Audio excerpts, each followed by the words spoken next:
आज हम वेन आकृति पढ़ने वाले हैं। सबसे पहले इस प्रकार की जो वेन आकृतियां हैं, इसका उपयोग ब्रिटिश तर्कशास्त्रज्ञ जॉन वेन इन्होंने किया था।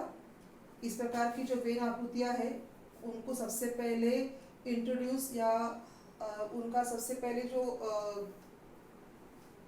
हमें इंट्रोडक्शन है वो तर्कशास्त्रज्ञ जॉन वेन इन्होंने करवाया था। इसीलिए उनके नाम से ही इन आकृतियों को वेन आकृति कहा जाता है।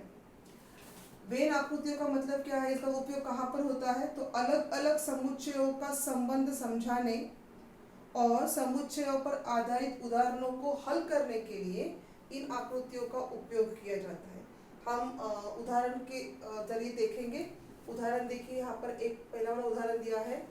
ए समुच्चय दिया है, उसके घटक है 1, 2, 3 और 4। उसे हमने इस प्रकार से एक सर्कल में दिखाया कि ए समुच्चय के ये 1, 2, 3, 4 यह घटक है। आप सर्कल बनाकर या स्क्वायर बनाकर या ट्राइंगल शेप में भी वेन आकृति दर्शा सकते हो, पर हम यहाँ पर सहूलियत के लिए सर्कल और स्क्वायर का उपयोग कर रहे हैं। दूसरा देखिए उदाहरण, बी समुच्चय है, उसके घटक x है और x के बारे में क्या विशेषता बताई है कि x कैसा होना चाहिए, -5 से बड़ा और -5 और -5 से बड़ा होना चाहिए। यानी कि x ऐसा घटक है जिसमें -5 भी है और -5 से जो बड़े और भी संख्याएं हैं। अब -5 से बड़ी संख्या कौन सी है, आपको संख्या रेखा याद होगी, तो -5 से बड़ी संख्या कौन सी है। देखिए हम यहाँ पर संख्या रेखा बनाते हैं। ये आ गया इधर आपका 0, इधर आ गया -1, -2, -3, -4 और ये आ गया -5। तो संख्या रेखा पर -5 से बड़ी संख्या कौन सी है, -4, -3, -2, -1, 0, 1, 2, 3। और आगे क्या बोला है इन्होंने कि 0 से छोटी होनी चाहिए। अब 0 से छोटी कौन है, तो 0 से छोटी -1 है, -2, -3, -4, -5। यानी कि -5 और -5 से बड़ी और 0 और 0 से छोटी संख्याएं होनी चाहिए। तो वो कौन संख्या है, 0, -1, -2, -3, -4, -5। यह संख्याओं का समुच्चय है बी। वेन आकृतियों को दिखाने की जो सबसे पहली पद्धति है यानी कि उपसमुच्चय पद्धति। उपसमुच्चय मतलब सबसेट, इसको इंग्लिश में कहा जाता है सबसेट। उपक मतलब आपको समझ में आ गया होगा, किसी भी एक बड़े से समुच्चय का या समूह का जो उसी के अंदर सबसेट पाया जाएगा, उपसमुच्चय पाया जाएगा। जैसे मैं आपको उदाहरण के तौर पर बता दूं कि समझो आप अपनी स्कूल में हो, तो आपका स्कूल जो है ब्रिटिश नवीन हिंद हाई स्कूल, इसे अगर हमने एक समुच्चय माना, तो मतलब सबसे बड़ा सेट माना, सबसे बड़ा समुच्चय माना, तो आपकी कक्षा 9th जो आपकी कक्षा है ये उस बड़े से स्कूल का या बड़े से समुच्चय का सबसेट है। यानी कि बड़े स्कूल का आपकी कक्षा एक छोटा सा हिस्सा है। मतलब आपकी कक्षा की विद्यार्थी 9th की विद्यार्थी तो है ही अलग से, परंतु वो साथ साथ नवीन हिंद स्कूल के भी विद्यार्थी है। यानी कि बड़े से समुच्चय का वो छोटा सा अंदर वाला कमरा है, हिस्सा है। समझ में आ रही है आपको बात। देखो यहाँ पर आपको आकृति के जरिए, उदाहरण के जरिए समझाया गया है। अगर समझो ए ये एक समुच्चय है और उसके घटक है 1, 2, 3, 4, 5, 6। अगर मैंने आपको स्कूल का उदाहरण दिया तो उससे अगर आप लो तो समझो कि ए ये नवीन हिंद हाई स्कूल है। जब मैं इसको नाम दे देती हूँ एल, ये आपका नवीन हिंद हाई स्कूल है। और इस नवीन हिंद हाई स्कूल में पहली, दूसरी, तीसरी, चौथी, 5वीं, 6ठी कक्षाएं हैं। और आपका 9th वाला ग्रुप, या ले लो फर्स्ट फ्लोर का ग्रुप, फर्स्ट फ्लोर। तो फर्स्ट फ्लोर में कौन सी क्लासेस है? दूसरी, चौथी और छठी की क्लास है। यानी कि नवीन हिंद हाई स्कूल ये बड़ा सा सेट है जिसमें एक सबसेट कौन सा है? तो पहला वाला माला। उस पहले वाले माले में कौन सी क्लासेस है? दूसरी, चौथी और छठी की क्लास है। यानी कि नवीन हिंद का आई क्या हो गया? सबसेट हो गया। हम वापस नाम बदल देते हैं यहाँ पे ताकि कंफ्यूजन ना हो आपको। यहाँ देखिए वापस दोबारा, ए ये सबसेट है तो ए के घटक कौन से हैं? 1 2 3 4 5 6। और बी दूसरा सबसेट है जिसके घटक कौन से हैं? 2 4 और 6। ये 2 4 और 6 ये घटक इस बड़े वाले सबसेट में भी दिखाई दे रहे ना आपको? देखो तो ये हो गया 2, ये हो गया 4 और ये हो गया 6। यानी कि ए समुच्चय में 2 4 6 ये घटक भी है और ये घटक कहाँ पर है? और बी समुच्चय में भी है। तो इसीलिए मैंने यहाँ पर आकृति बनाई। मैंने सबसे पहले ए का समुच्चय बनाया, उसमें बनाया मैंने 1 2 3 4 5 6 और उसमें मैंने उसी बड़े समुच्चय में मैंने और एक छोटा समुच्चय बनाया है जो है 2 4 6 का। यानी कि ए का बी क्या है? उपसमुच्चय। उसे हम कैसे लिखोगे? देखो, समुच्चय बी यह ए का उपघटक है या उपसमुच्चय है। उसको लिखने का तरीका तो कैसा है? बी और ये है उसकी साइन, ये देख रहे हो आप, उल्टा हमने यहाँ पर यू बनाया, नीचे डंडी डाली है। ये उसका लिखने का तरीका है, ये उसकी निशान चिन्ह है। बी ए का उपसमुच्चय है। ए सबसे बड़ा वाला समुच्चय है और बी छोटा वाला समुच्चय है। बी ए का उपसमुच्चय है। इसके देखो कुछ यहाँ पर इंपॉर्टेंट पॉइंट्स है, देखो ध्यान दो, पेज नंबर 8 पर लिखे हुए हैं आपकी किताब में। ए उपसमुच्चय ए, इसका मतलब क्या है? कोई भी समुच्चय हो, प्रत्येक समुच्चय खुद का ही उपसमुच्चय होता है। यानी कि एक अगर कमरा आपने लिया, 9th H के विद्यार्थी 9th H के ही समुच्चय में आते हैं। यानी कि 9th H में जितने भी विद्यार्थी पाए जाएंगे वो 9th H के ही उपघटक है या उपसमुच्चय है। ए उपसमुच्चय ए का ही खुद का ही उपसमुच्चय होता है। कोई भी समुच्चय खुद का ही उपसमुच्चय होता है। उसके बाद अगर 9th H की क्लास है और अच्छा 9th H की क्लास छोड़, और ठीक है 9th H की क्लास है तो 9th H की क्लास में जितने भी बेंचेस है, जितने विद्यार्थी बैठे हुए हैं वो उसी 9th H के घटक है। वहाँ पर कोई कोना खाली पड़ा हुआ है या कोई बेंच खाली पड़ा हुआ है तो वो खाली बेंच भी 9th H का ही उपसमुच्चय होगा। ये क्या है चिन्ह? ये उस खाली बेंच का चिन्ह है जिसको कहते हैं हम लोग रिक्त समुच्चय, जिसमें कुछ भी नहीं है, रिक्त समुच्चय। तो ये खाली बेंच भी 9th H के समुच्चय का उपघटक होगा। वो उसी क्लास के अंदर है, वो उसी के अंदर पाया जाने वाला एक घटक है। तो कोई भी रिक्त समुच्चय बड़े वाले समुच्चय का क्या होगा? उपसमुच्चय होगा। ध्यान में रखो, रिक्त समुच्चय प्रत्येक समुच्चय का उपसमुच्चय होता है। देखो ये बड़ा वाला समुच्चय है, उसमें 1 2 3 4 ये घटक है और यहाँ पे देखो उसी समुच्चय में मैंने यहाँ पर एक रिक्त समुच्चय बनाया है बी। तो ये बी रिक्त समुच्चय क्या है? इस बड़े वाले समुच्चय का उपघटक है। नंबर 3 वाला पॉइंट देखो, अगर दो समुच्चय समसमुच्चय है, दो समुच्चय समसमुच्चय है यानी कि दोनों समुच्चयों में समान घटक है या एक जैसे घटक पाए जाते हैं तो ए बी का उपसमुच्चय होगा और बी ए का उपसमुच्चय होगा। ये कब होगा? जब दोनों भी समुच्चय समसमुच्चय होंगे तब।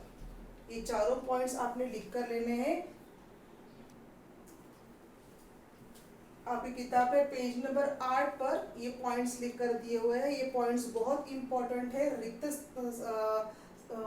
स्थान भरों के लिए या फिल इन द ब्लैंक्स के लिए आपको ये पॉइंट्स पूछे जाते हैं। आपने इन पॉइंट्स को अपनी कॉपी में उतार कर लेना है। उपसमुच्चय को भी आपने अपनी कॉपी में उतारना है। चलिए हम इसके कुछ उदाहरण देखते हैं। देखिए मैंने यहाँ पर एक समुच्चय बनाया है। समुच्चय एक में घटक कौन से हैं? 1, 3, 4, 7 और 8। 1, 3, 4, 7 और 8 ये समुच्चय ए के घटक है। अब हमें इस समुच्चय को लेके अपने मन से, आपको ये पेपर में परीक्षा में ये प्रश्न पूछा जाएगा कि दिए गए समुच्चय के उपसमुच्चय लिखो। दिए गए समुच्चय के उपसमुच्चय लिखो और आपको कोई भी एक समुच्चय दिया गया होगा। यहाँ आपको ये समुच्चय दिया है ए, उसके घटक कौन से है? 1, 3, 4, 7, 8 और आपको कहा गया है कि इस समुच्चय के उपसमुच्चय लिखो। आप अपने मन से लिख सकते हो। मैंने यहाँ मेरे मन से लिखे हुए हैं एक समुच्चय, आप अपने मन से लिख सकते हो घटक उपसमुच्चय, परंतु वो उपसमुच्चय ऐसा होना चाहिए कि उसके घटक इस मुख्य समुच्चय में होने चाहिए। जैसे देखो मैंने पहला समुच्चय बनाया है P, 1 और 3। इसमें घटक कौन से है? 1 और 3 और 1 और 3 कहाँ पर है? A में पाए जाते हैं, इसलिए P उपसमुच्चय A। P क्या है? A का उपसमुच्चय है। Q में देखो 3 और 4 यानी कि Q A का उपसमुच्चय है। R घटक समुच्चय में देखो कौन से घटक है? 4 और 7 है क्या? इधर 4 और 7 यानी कि R उपसमुच्चय A। सेम S और T भी क्या है? उपसमुच्चय है A के। ऐसा वाला प्रश्न आपको परीक्षा में पूछा जाता है 1 या 2 अंक के लिए कि दिए गए समुच्चय से उपसमुच्चय बनाओ। उपसमुच्चय आपको समझ में आया होगा। उपसमुच्चय में मुख्य समुच्चय के घटक पाए जाते हैं, उसे उपसमुच्चय कहा जाता है। जैसे P में A के घटक है 1 और 3 है ना, Q में भी A के घटक है इसलिए Q A का उपसमुच्चय है। इस प्रकार से बाकी के भी समुच्चय A के उपसमुच्चय है क्योंकि उनमें A के घटक दिखाई देते हैं आपको। अब देखो नेक्स्ट समुच्चय है विश्व समुच्चय यानी कि यूनिवर्सल सेट। अब यूनिवर्सल सेट मतलब सबसे बड़ा वाला सेट। जैसे कि देखो मैंने यहाँ पे उदाहरण दिखाया आपको। यहाँ पर मैंने एक बड़ा सा चौकोन बनाया है और उसमें ऊपर लिखा है ब्रिटिश रानी नवीन हिंद हाई स्कूल। और ब्रिटिश रानी नवीन हिंद हाई स्कूल में 5वीं, 6वीं, 7वीं, 8वीं, 9वीं और 10वीं की कक्षाएं हैं। यानी कि बड़े वाले समुच्चय में ये छोटे छोटे उपसमुच्चय में दर्शाए हैं, बराबर है। अब यहाँ पर जब मैं कहूँ कि यूनिवर्सल सेट या विश्व समुच्चय तो यहाँ ब्रिटिश रानी नवीन हिंद हाई स्कूल ये एक विश्व समुच्चय है, बड़ा वाला समुच्चय। इस बड़े वाले समुच्चय में ये छोटे छोटे समुच्चय आपको दिखाई देंगे तो इसे कहोगे आप विश्व समुच्चय, सबसे बड़ा वाला सेट इसमें सारे घटक है।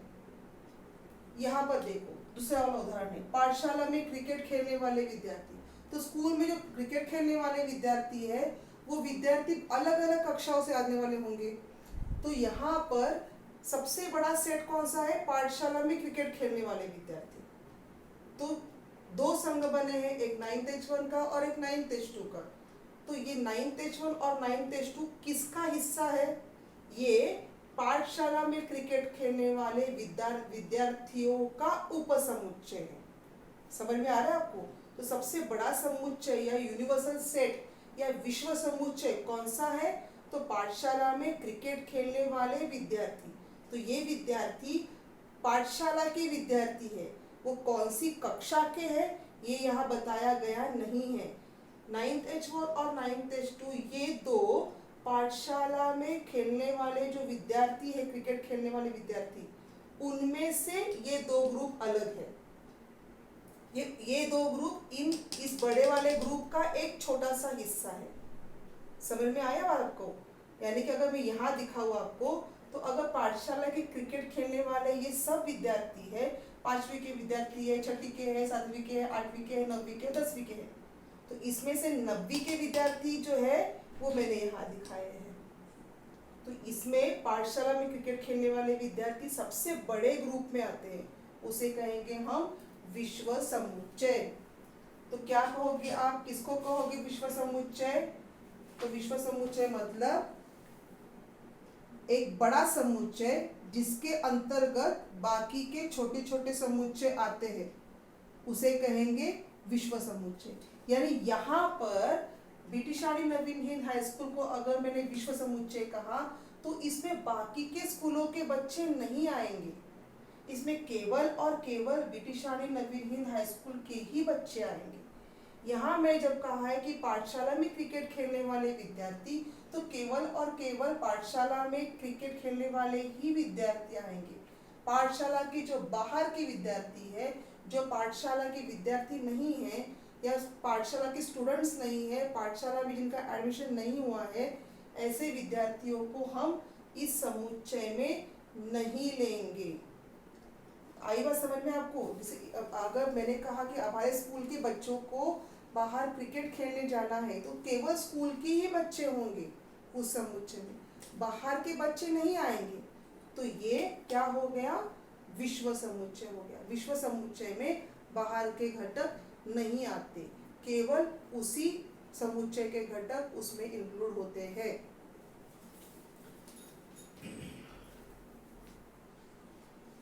अब देखो तीसरा समुच्चय है पूरक समुच्चय, यानी कॉम्प्लीमेंट ऑफ सेट।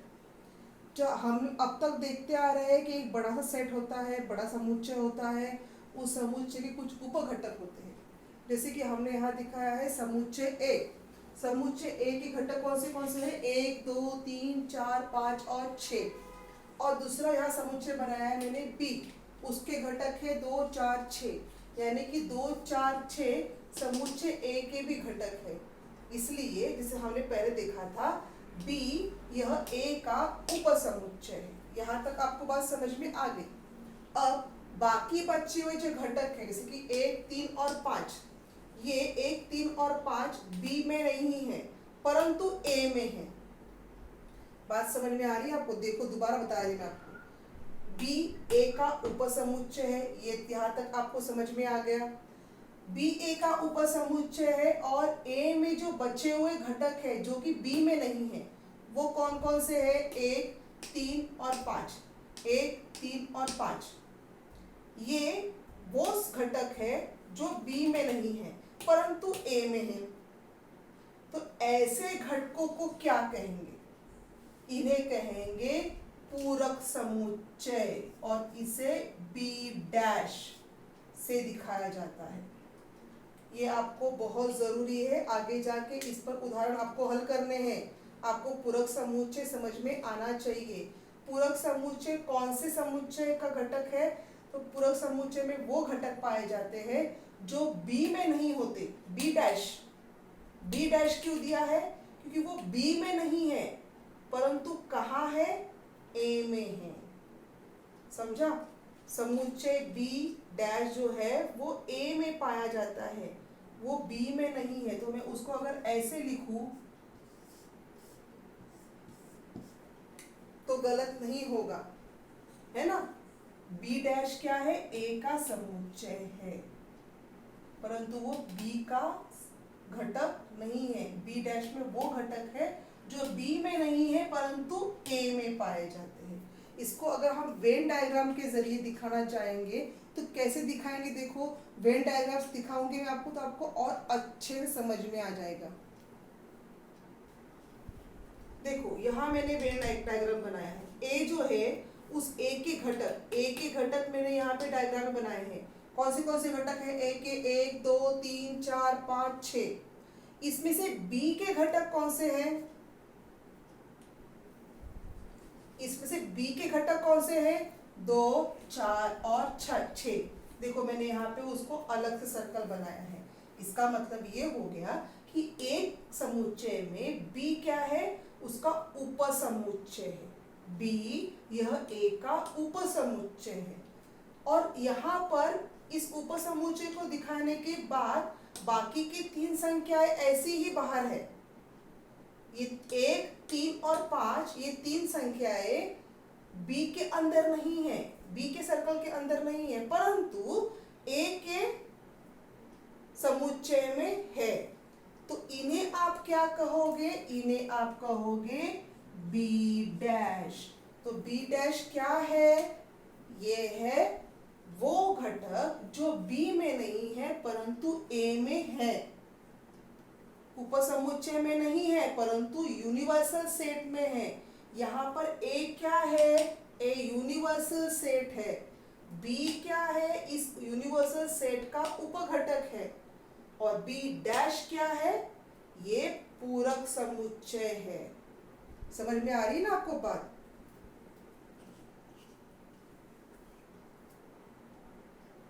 पूरक समुच्चय के भी 4 गुणधर्म हैं। सबसे पहला गुणधर्म है ए और ए डैश में कोई सामान्य घटक नहीं होता। ये हमने देखा, जो घटक ए में होते हैं वो ए डैश में नहीं होते और जो ए डैश में होते हैं वो ए में नहीं होते। नंबर 2, ए डैश जिस प्रकार से समुच्चय या उपसमुच्चय ए जो है वो यूनिवर्सल का उपसमुच्चय होता है, ए यूनिवर्सल सेट का विश्व समुच्चय का उपसमुच्चय होता है, उसी प्रकार से ए डैश भी यूनिवर्सल का या विश्व समुच्चय का उपसमुच्चय होता है। नंबर 3, विश्व समुच्चय में पाए जाने वाले जो घटक है, यानी कि विश्व समुच्चय का में जो पाए जाने वाले घटक है, उन घटकों के अलावा ऐसे घटक जो कि विश्व समुच्चय में नहीं है उन्हें रिक्त समुच्चय कहा जाता है। यानी कि मैंने अगर कहा कि 9th H के विद्यार्थी विश्व समुच्चय है, तो जो बच्चे 9th H के विद्यार्थी नहीं है यानी कि 9th H के पूरक समुच्चय है, उन्हें आप क्या कहोगे? रिक्त समुच्चय कहोगे। और रिक्त समुच्चय के अंदर जो सब विद्यार्थी नहीं होते हैं वो यूनिवर्सल सेट में होते हैं या विश्व समुच्चय में होते हैं। पेज नंबर 10 पर ये गुणधर्म दिए गए हैं, इनको आपने अपनी कॉपी में उतार लेना है। आज हमने 3 समुच्चय पढ़े, एक उपसमुच्चय, विश्व समुच्चय और पूरक समुच्चय। आपने इन तीनों समुच्चयों को ठीक से पढ़ना है, ठीक से एक बार दोहरा करना है इनका, और इसके बाद हम अगले क्लास में इन पर आधारित प्रश्न उत्तर देखेंगे। धन्यवाद।